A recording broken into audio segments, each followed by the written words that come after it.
श्री शिवाय नमस्तुभ्यम, हर हर महादेव, जय महाकाल। कैसे हैं आप सभी लोग। देखिए, कल का जो दिन है ना, वो बहुत ही ज्यादा विशेष दिन होने वाला है। कल है प्रदोष का दिन, और ये कोई आम प्रदोष नहीं। इस दिन बन रहा है शनि पुष्य नक्षत्र, और जब शनि प्रदोष बन जाए और शनि पुष्य नक्षत्र की प्रदोष बन जाए, पूज्य गुरुजी ने कहा कि इस पुष्य नक्षत्र की प्रदोष के दिन आपकी बड़ी से बड़ी कामनाएं पूरी होती है। आपके जीवन के जितने दुख होते हैं, वो सारे दुख, सारी परेशानियां, सारी बीमारियां खत्म हो जाती है। मात्र एक छोटा सा उपाय आप सभी लोगों को करना है। शिवलिंग पर जल ही नहीं चढ़ाना है। पूज्य गुरुजी ने कहा आपको दुगना फल की प्राप्ति होगी। पूज्य गुरुजी की कथा से सुन करके और समझ करके पूरे उपाय को बड़े ही आसान भाषा में आपको बताऊंगा, परंतु उससे पहले आप सबसे एक छोटी सी प्रार्थना। जो लोग पहली बार आए हैं, चैनल को सब्सक्राइब जरूर कीजिएगा और वीडियो को लाइक करके देवादिदेव महादेव का कोई सा भी प्यारा नाम कमेंट बॉक्स में लिखना मत भूलिएगा। इस पूरे वीडियो में हम 3 महा उपायों के बारे में बात करेंगे, जो कि आपकी अलग अलग कामना पूर्ति के लिए सिद्ध होंगे। तो ध्यान से सुनना, समझने की कोशिश करना। सबसे पहले बात करते हैं पहले वाले उपाय की, जो कि आपको शिवलिंग पर जल नहीं चढ़ाने वाला उपाय करना है। गुरुदेव ने कहा कि जब आप उपाय कर करके थक जाओ, है ना, आपने काफी सारे उपाय कर लिए, व्रत कर लिए, लेकिन आपकी कोई मनोकामना, आपके हृदय की बात बाबा तक नहीं पहुंच रही है, आपकी इच्छा पूरी नहीं हो रही है। गुरुदेव ने उस उपाय को तब करने के लिए कहा जब आप उपाय कर करके थक जाओ, लेकिन आपकी कोई मनोकामना नहीं पूरी हो रही, महादेव तक आप तक बात नहीं पहुंच रही है। तो एक छोटा सा उपाय इस शनि पुष्य की प्रदोष के दिन करना मत भूलिएगा। आपको लेना होगा मात्र एक दीपक। जो भी दीपक तैयार करो, चाहे आटे का चाहे मिट्टी का, इसके अंदर आपको लगानी है गोल बाती, ठीक है, और इसके अंदर आपको भरना होगा घी। इसी के साथ में आपको लेनी होगी मात्र एक बेलपत्र, जो कहीं से भी खंडित कटा फिटा ना हो। शिवलिंग पर से उठा लेना, धो करके काम में ले लेना, ठीक है, और 1 लोटा शुद्ध जल अपने घर का, बस। इसके अलावा आपको कुछ भी नहीं चाहिए। इन सभी को लेकर के इस शनि पुष्य की प्रदोष के दिन आपको पहुंचना है भोलेनाथ के मंदिर शिवलिंग के पास।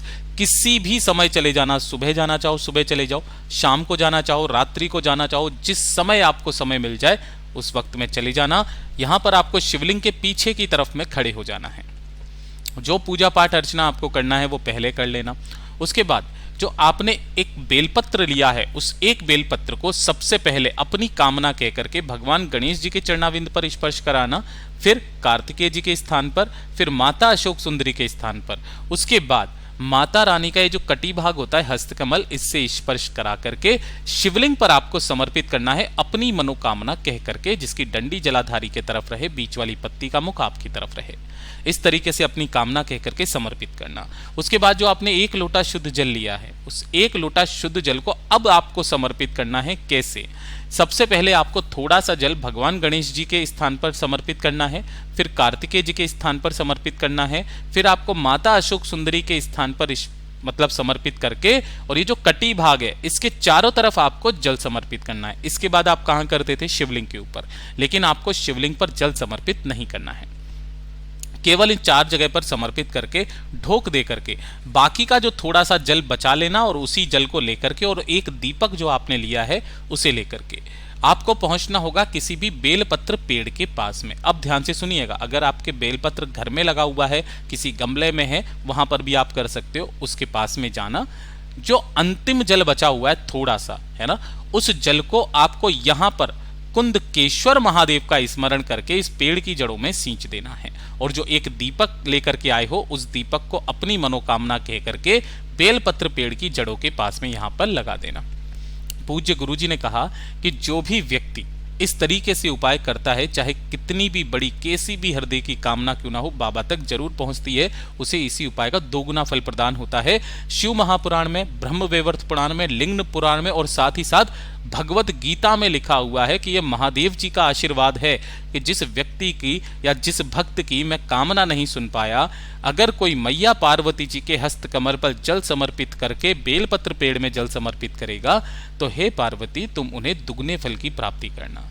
तब से जाकर के ये वाला उपाय, अगर आपकी कोई कामना पूरी नहीं हो रही है, तब आपको ये उपाय करना है प्रदोष के दिन केवल।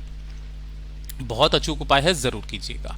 दूसरे नंबर का भी जो उपाय है ये भी आपकी कामना पूर्ति के लिए है, लेकिन किसी भी तरीके की कोई विशेष मनोकामना, किसी विशेष मनोकामना से हम लोग किसी भी कोई उपाय को करते हैं, जैसे नौकरी के लिए, पुत्र प्राप्ति के लिए, किसी भी तरीके की विशेष मनोकामना हो, चाहे आपके घर के लिए हो, कैसी भी, तो वो किया जाता है 2 कनेर के फूलों के साथ में। ठीक है, केवल 2 कनेर के फूल आपको लेने हैं और 1 लोटा शुद्ध जल लेना है अपने घर का। अब देखिए, कनेर के फूलों को समर्पित करने का तरीका अलग होता है, उसी तरीके से आपको समर्पित करना। केवल ये कनेर के 2 फूल और 1 लोटा शुद्ध जल लेकर के पहुंच जाना भोलेनाथ के मंदिर में, शिवलिंग के पास में। जैसे ही आप यहां पर पहुंचोगे, उत्तर दिशा नॉर्थ डायरेक्शन की तरफ मुख करके, यानी कि शिवलिंग के पीछे की तरफ खड़े हो जाना है। सबसे पहले जो आपने 1 लोटा शुद्ध जल लिया है, उस 1 लोटा जल को श्री शिवाय नमस्तुभ्यम का स्मरण करते हुए शिवलिंग पर पहले जल समर्पित कर देना। जल समर्पित कर देने के पश्चात आपने जो 2 कनेर के फूल लिए हैं, उन्हें समर्पित करने का तरीका देखिए। कनेर का जो फूल होता है ये केवल 2 जगह पर समर्पित होता है, पहला शिवलिंग पर और दूसरा कहां पर होता है, आप सभी को पता है, मैं कई बार बता चुका हूं, माता अशोक सुंदरी पर, अशोक सुंदरी पर। ठीक है, लेकिन इनको समर्पित करने का भी तरीका है, अपने मन से अपन को नहीं करना है, अपनी मनोकामना कहते हुए पहला जो कनेर का फूल है वो आपको शिवलिंग पर जब आप समर्पित करोगे तो जो खिला हुआ भाग रहेगा, देखिए इसके 2 भाग होते हैं, आपको सबको पता है, एक तो ये वाला होता है खिला भाग और ये वाला होता है पीछे का भाग। ठीक है, तो जब आप शिवलिंग के ऊपर समर्पित करते हो तब जो खिला भाग होता है वो आपसे विपरीत दिशा में रखा जाता है और डंडी का मुख आपकी तरफ होता है, क्योंकि आप यहां पर खड़े हुए हो। अपनी कामना कह करके यहां पर समर्पित करना, और जब इसी कनेर के फूल को शिवलिंग पर जो दूसरा फूल समर्पित करोगे तब जो उसका खिला भाग होगा वो जलाधारी के तरफ होगा और डंडी का भाग शिवलिंग के तरफ में होगा। पूज्य गुरुजी ने कहा कि जो भी व्यक्ति इस तरीके से किसी भी प्रदोष के दिन 2 कनेर के फूल अपनी कामना कह करके इन दोनों स्थानों पर रख करके आ जाता है, उसकी चाहे कितनी भी बड़ी कामना क्यों ना हो, पूरी जरूर होती है। इसी वाले उपाय को कि अगर आपको कनेर का फूल नहीं मिलता है, गुरुदेव ने बताया तो धतूरे के 2 फूलों के साथ में भी किया जाता है, और ये 2 फूल भी केवल 2 जगह पर समर्पित होता है, मैया अशोक सुंदरी पर और शिवलिंग के ऊपर, लेकिन ये जस्ट उल्टा समर्पित होता है। मतलब जब आप अशोक सुंदरी पर समर्पित करोगे तो खिला भाग जो होगा इसका वो शिवलिंग के तरफ में होगा, डंडी जलाधारी के तरफ, और जब आप शिवलिंग पर समर्पित करोगे तो खिला भाग होगा आपकी तरफ में और डंडी का भाग होगा आपसे विपरीत दिशा में। अपनी कामना कह करके जो इन 2 फूलों से अपनी कामना कह करके आ जाता है, उसकी चाहे कितनी भी बड़ी कामना क्यों ना हो, पूरी जरूर होती है। पूज्य गुरु जी का बहुत अद्भुत और अचूक उपाय है, जरूर कीजिएगा। बात करते हैं तीसरे वाले उपाय की, ये आपके घर परिवार के लिए। देखिए, घर में धन नहीं आ रहा, वैभव में कमी आ रखी है, संपदा नहीं बढ़ रही है ना, घर में धन के भंडार धीरे धीरे करके कम होने लगे हैं, परिवार के मान सम्मान में, गौरव में कमी आने लगी है, उसके वैभव में कमी आने लगी है, सत्ता कम हो रही है, तो अपने परिवार की सुख शांति समृद्धि के लिए इस उपाय को करना मत भूलना। 5 बेलपत्र आपको लेने हैं, सुंदर सुंदर से, जो कहीं से भी खंडित कटे फटे ना हो। थोड़ा सा लेना होगा आपको पीला चंदन, इस तरीके से आप अष्टगंध भी ले सकते हैं, और थोड़ा सा ही लेना होगा आपको गाय का घी, चाहे आप 1 बूंद लो, लेकिन गाय का घी ही लेना, ना कि भैंस का घी। ठीक है, अब आपको क्या करना है, अपने ही घर पर जो आपने 5 बेलपत्र लिए हैं, इनमें से जो 4 बेलपत्र हैं, उन चारों बेलपत्र की तीनों पत्तियों पर, इस पर भी, इस पर भी और इस पर भी, है ना, चिकने हिस्से की तरफ क्या लगाना है, पीला चंदन। ठीक है, और जो 1 बेलपत्र बचा है, उस 1 बेलपत्र की तीनों पत्तियों पर लगाना है आपको घी। अब इनको रखने का तरीका, नीचे की तरफ में आपको 2 रखनी है पीले चंदन की, पीला चंदन, उसके बाद में 1 रखनी होगी आपको गाय के घी की, और उसके ऊपर फिर से वापस 2 पीले चंदन की, इस क्रम में रखना, और रख करके किसी भी एक कटोरी के अंदर 5 बेलपत्र को आपको रख देना है।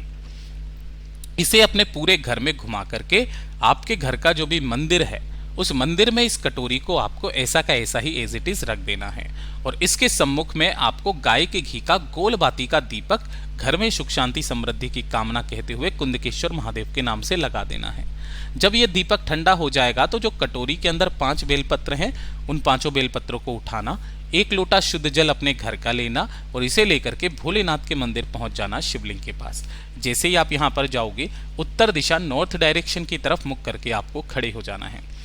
सबसे पहले एक लोटा शुद्ध जल कुंदकेश्वर महादेव के नाम से समर्पित करना, श्री शिवाय नमस्तुभ्यम का स्मरण करते हुए। और जिस क्रम में आपने बेलपत्र लिए हैं उसी क्रम में सभी बेलपत्रों को एक साथ उठाना और कुंदकेश्वर महादेव के नाम से इन सभी बेलपत्रों को, पांचों के पांचों बेलपत्रों को ऐसे समर्पित करना कि डंडी जलाधारी की तरफ रहे, बीच वाली पत्ती का मुख आपकी तरफ, जिधर आपने चंदन घी लगाया है वो आपका शिवलिंग से टच होना चाहिए।